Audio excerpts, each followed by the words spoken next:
Nunca flutuando e flagrante como meliante, pois sambava bem diante da janela de Maria. Nem no meio da alegria, noite virou dia. O seu luar de prata virou chuva fria.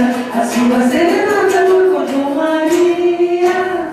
Juba ficou desapontada e declarou guerra. Não sabe se amor é crime ou se samba é pecado.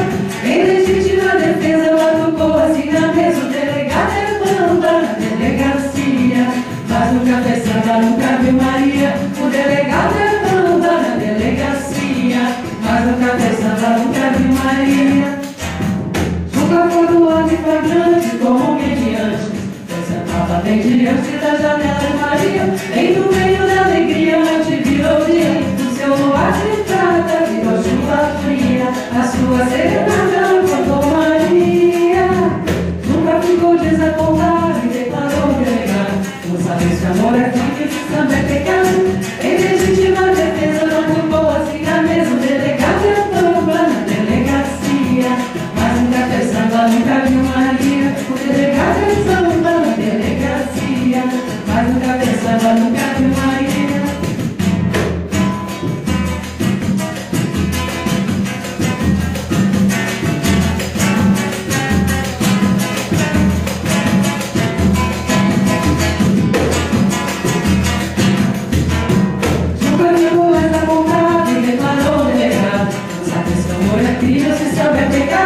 Em legítima defesa batucou assim na mesa. O delegado é bamba na delegacia, mas nunca fez samba, nunca viu Maria. O delegado é bamba na delegacia, mas nunca fez samba, nunca viu Maria. O delegado é bamba na delegacia, mas nunca fez samba, nunca viu Maria. Obrigada.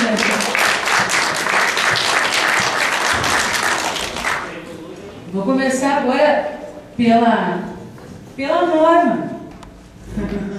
Norma, já pegando essas duas músicas, porque a gente não deu espaço para os músicos fazerem uma contribuição, queria que tu desse um depoimento mesmo, pode ser dessa música ou pode ser da anterior também, mas eu gostaria de colocar uma questão para vocês dois que estão fazendo, né? Que a população está confusa, né? Estão vivendo caos, diz a música primeiro. Então, está bolada, está vivendo caos, não sabe mais quem é quem. E isso, a mim, causa a impressão de olhar as coisas muito do imediato. Então, eu vejo uma corporação, polícia, né? E não vejo quem está atrás disso, quem é que... O Estado, eu não estou vendo o Estado. Da mesma forma, o bandido, quando ele vira homem bom, eu perco de vista toda uma questão mais longa, né, e trato do imediato. Então, nessa música é outra do Juca, que eu acho muito bacana, que ele diz: o delegado é bamba na delegacia. Quer dizer, tinha que estar mesmo no seu lugar, né? Tinha que ser bamba lá onde tem que ser bamba. E as outras coisas acontecer. Eu penso assim que a questão da cidadania, para mim, a política, sempre vai ser a política o principal. Então, a cidadania, no momento em que eu não tenho força nem consciência para reivindicar desejos, direitos de Estado mesmo, de direitos humanos, como preservação da vida, a minha própria vida, segurança, educação, moradia, que são direitos fundamentais, que não são direitos de governo, mas de Estado, mas são constitucionais.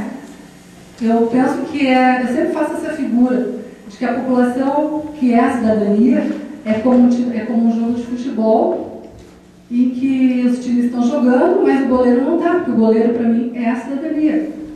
Atacaria os excessos todos, seria o contraponto que está faltando, do meu ponto de vista, para a política. Isso, claro, todo o Estado fundado em cima do direito e tudo mais, mas para mim essa questão política é mais importante. Eu quero já pedir para o Alexandre, né, começar já a participar, que a gente começou desde da terceira edição passada, a pedir que os músicos assim também façam a sua opinião, registrem a sua opinião, e já vou passar para vocês até para discutir o que ela colocou em questão, mas para a gente já pegar esse gancho aqui, essa oportunidade. Boa noite a todos. Eu vou pegar esse gancho aí que a Norma colocou, a questão do pessoal não saber mais se posicionar quem é quem. Nós tivemos, alguns dias atrás, um episódio bem interessante no Rio de Janeiro, onde a brigada, que nós chamamos da Brigada PM, acabou tendo que conter os seus colegas, no caso, a corporação de bombeiros, né? E eu acho que isso aí ficou bem claro assim, para toda a população brasileira, que a gente já não sabe mais quem é quem. A partir do momento que colegas, sabe, se rivalizam assim, numa situação financeira que eu acho que é de direito de quem estava reivindicando, ao mesmo ponto que os colegas colocaram, que a nossa polícia hoje é muito truculenta e até com os próprios colegas. Então, realmente, para a gente que está de fora, de uma certa maneira, fica um pouco difícil de saber, né, onde se colocar. Já aconteceu uma coisa, uma experiência pessoal, que eu estava num show grande, rolou um quebra-pau, eu fui pro lado da brigada, o cara veio com o cacetete me dar porrada. Eu disse, parei, cara, vim aqui para te me defender. Disse, então tu fica aqui. Aí tu imagina, então para onde correr? Então é mais ou menos esse mote que eu queria colocar, que realmente hoje a gente fica, às vezes tu é assaltado, muita gente fala que não teve, nessa semana, acho que a semana passada, teve um assalto no centro, saiu a 0 hora, prenderam o bandido, a moça não tinha feito ocorrência, 5 horas depois ele estava solto, então já não se sabe. Hoje tu é assaltado, muita gente não faz o BO, não faz o boletim de ocorrência, porque já sabe que dificilmente vai ter alguma, né? A impunidade também é uma coisa que complica bastante. Então eu acho que a sociedade está um pouco confusa, né? E aí, lógico, são vários fatores, né, que os colegas têm mais condições de expor aí, né? Mas é mais um pouco da visão que eu acho que a população se sente sem ter para onde correr mesmo, né? E acaba apelando à segurança particular, a todos esses meios alternativos de procurar uma segurança paralela, né? Então eu acho que essa é uma observação que eu vou fazer do que eu enxergo um pouco desse assunto. Obrigada, Alexandre. E agora eu vou passar, Giancarlo, vou começar contigo para a contribuição aí desses relatos, né, da Norma e da Alexandre, que eu acho que foram muito bem-vindos, com os exemplos aqui do Rio Grande do Sul e do Rio de Janeiro. Com certeza, e começando pela questão da Norma e o caos.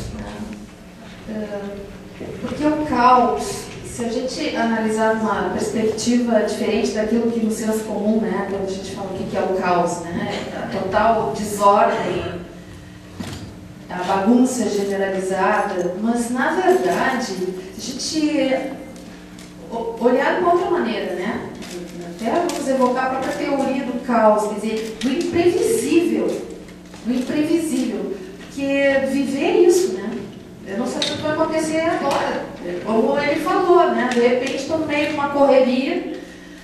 E aí, o que vai acontecer? Para que lado eu vou? Quem vai me acolher? Quem vai me defender, né?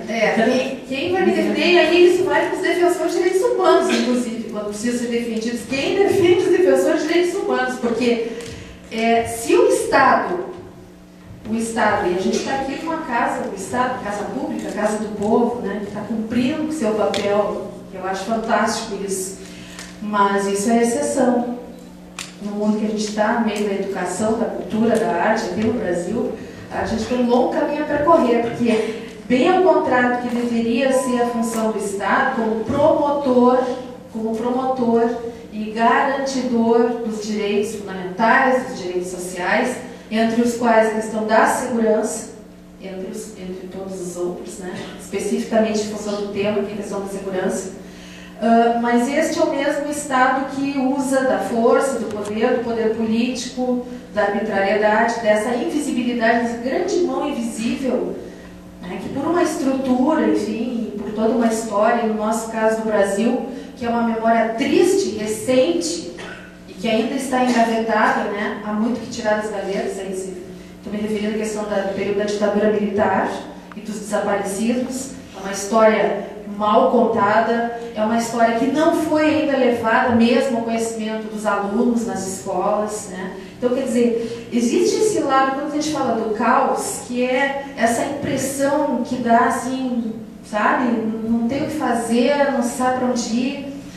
Mas se a gente olhar por um outro lado do caos como algo a partir do qual tudo se pode transformar, eu acho que por esse lado o caos é sempre positivo. E aí eu quero trazer uma contribuição aí dos anarquistas, né, do período anarquista, porque veio para mostrar o seguinte, que muitas vezes as revoluções na história foram feitas com qual objetivo? Como sempre deveria ser de uma revolução, né? Uma transformação para uma sociedade melhor, a busca da sociedade justa. E o que a gente verifica é que muitas vezes, depois de uma mudança, por uma questão de poder e poder político, se retoma o status quo, né? Mudam os atores, mas a cena parece que não mudou muito. Então, infelizmente, né, a questão aí da Revolução Francesa, a questão do Estado Democrático de Direito, acho que tudo isso está em ebulição. A gente está percebendo que pela violência, esse caldo de violência, e aí ele se refere à questão específica do Rio de Janeiro, essa insurreição, né, dos bombeiros, que poderia ser um movimento anarquista, de desobediência civil, aí usa da força para conter, mas só um pouquinho. Isso é um sintoma muito importante. Se isso está acontecendo, por que isso está acontecendo? E na polícia, do modo geral, isso também está acontecendo. Quer dizer, se a gente vai conversar, a gente vai perceber do descontentamento dos policiais, que estão lá na linha de frente, arriscando a vida também, né? Mas enquanto política de força, a coisa é muito mais complexa. Eu nem vou me alongar, mas só para colocar um pouco, né, das contribuições maravilhosas que vocês trazem, que são questões muito importantes, que todo mundo se pergunta: o que eu posso fazer, a quem eu vou recorrer, porque dá a impressão de que não tem muito o que fazer. Felipe? Nesse jogo a gente joga sem goleiro mesmo. Ou seja, na verdade, cidadania, porque a gente não tem cidadania? Justamente porque a gente não tem uma cultura de implementação de direitos humanos. A impunidade também, né? Direitos humanos e cidadania, né? E direitos humanos é para todo lado, né? Aquilo que a Giancarlo falou, direitos humanos, quem defende direitos humanos é tipo direitos humanos não serve para defender bandido, não, serve para defender bandido, serve para defender a vítima, serve para defender todo mundo, né? Ou seja, serve para conferir direitos a todos. Então, na verdade, passa por aí, quer dizer, parte desse caos vem justamente desse descaso, dessa pouca importância que se dá, na verdade, para as pessoas hoje em dia. Por que talvez isso aconteça, né? Ou por que, estou tentando fazer uma vinculação com a análise das duas músicas, né? A gente tem a primeira música é uma música recente, né? Deve ter o quê? 3, 4 anos no máximo, né? E o Juca já é uma música mais antiga do Chico Buarque, né? A gente tem momentos ali diferentes que eu acho que tem muito a ver com a questão da compreensão do indivíduo, né? Porque hoje a gente vive numa sociedade em que efetivamente cada um de nós tem várias identidades, né? A gente, não que não tivesse antes, se tinha, mas a gente não tinha essa percepção. E a gente, por exemplo, o bombeiro, no caso do exemplo do Alexandre, ele não é simplesmente o bombeiro, ele não se enxerga apenas como o fulano de tal, que é capitão da Companhia de Bombeiros do Rio de Janeiro. Não, ele é um sujeito que se percebe como um sujeito que tem direitos e que tem outras atividades, ou ele desempenha outras personagens na vida dele, né? Que é algo característico daquilo que alguns chamam hoje de pós-modernidade, né? Enquanto que antes a gente buscava identificar, a gente identificava claramente quem era que o bombeiro fazia isso, e ele vivia em função da corporação dele, e ele não estava preocupado com os direitos que ele tem, né? Com os direitos além da corporação. E hoje em dia não, hoje em dia ele se percebe como um sujeito que tem direito a ter uma vida plena. E aí entra aí é que está o caos pessoal instaurado, né? Ao mesmo tempo que eu tenho o dever de disciplina e de obediência hierárquica, tem direitos meus que não estão sendo observados, né? Para onde eu vou, né? Em relação à questão da insegurança, né? Se correr o bicho pega, se ficar o bicho come, é isso. Porque isso. Porque, na verdade,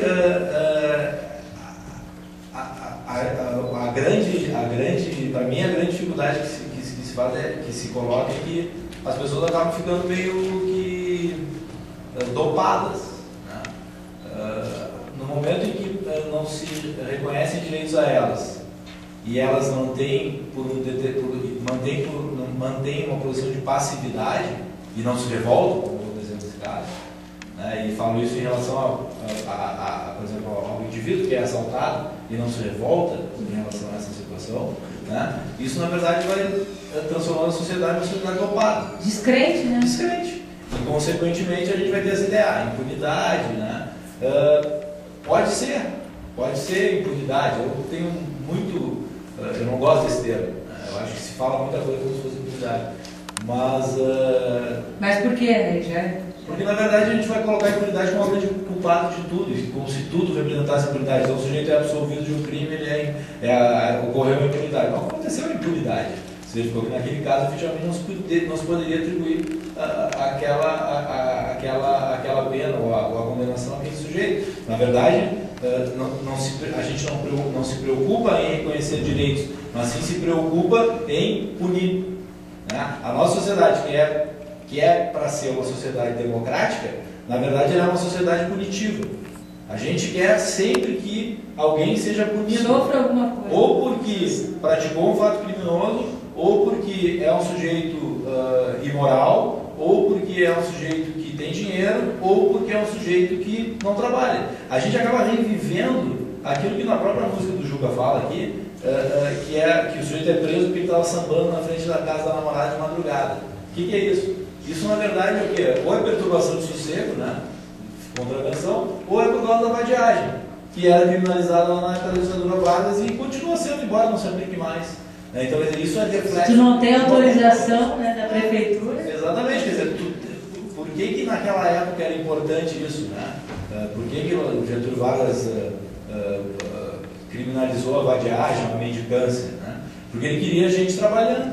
Então tu usa o sistema penal para controlar pessoas, pouco se preocupando se esse sistema penal é justo ou não. Então a gente quer ver as pessoas serem punidas. A gente tem essa sede. Isso é inegável. É do ser humano o sujeito tem que se dar mal, tem que se dar mal. Mas a gente tem que pensar o outro lado, né? É justo se dar mal. Não. Aconteceu também um pequeno fato importante.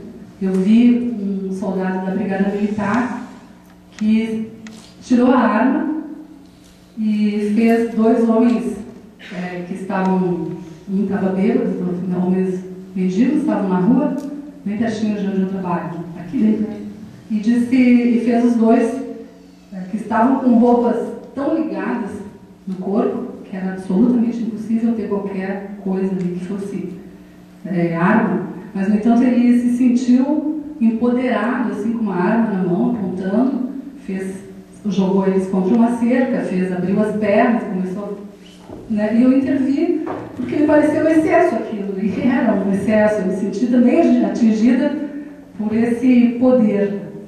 Então eu fiz a queixa, peguei o nome dele, fiz a queixa na Corregedoria da Brigada Militar, e eles me ligaram e perguntaram se eu sabia mais alguma coisa além do nome, porque senão ficava difícil. Bom, ele estava em tal hora, aqui, a tal momento e tal. Então eu pensei, naquele mesmo momento eu pensei assim, eles vão conferir o meu interesse em continuar e vão perder o soldado, né? Pensei assim. Mas depois, hoje eu recebi da Corregedoria a notificação para prestar depoimento amanhã de tarde. E eu estou louca de medo. Fiquei com medo. Porque eu pensei, eu vou, mas fiquei com medo. Porque por isso eu tenho medo, entendeu? Isso é um paradoxo, né? A gente quer fazer. A gente quer fazer. Então tem um risco, tem uma responsabilidade também do cidadão. Né? Eu não quero me incomodar, mas eram duas pessoas absolutamente fragilizadas. Podia ser eu, podia ser qualquer pessoa. Né? Então se eu puser nome, disser que eu não tenho nada, eu resolvi seguir em frente, né, com isso de ir lá, enfim. Mas talvez. Faz parte do nosso papel de cidadão, quer dizer, a sociedade tem que não pode ter medo de falar de falar a verdade e de denunciar abuso, de qualquer parte que seja. E eu acho que eu gostaria de dizer uma outra coisa, assim, que não se deve realmente desistir do caos, da política.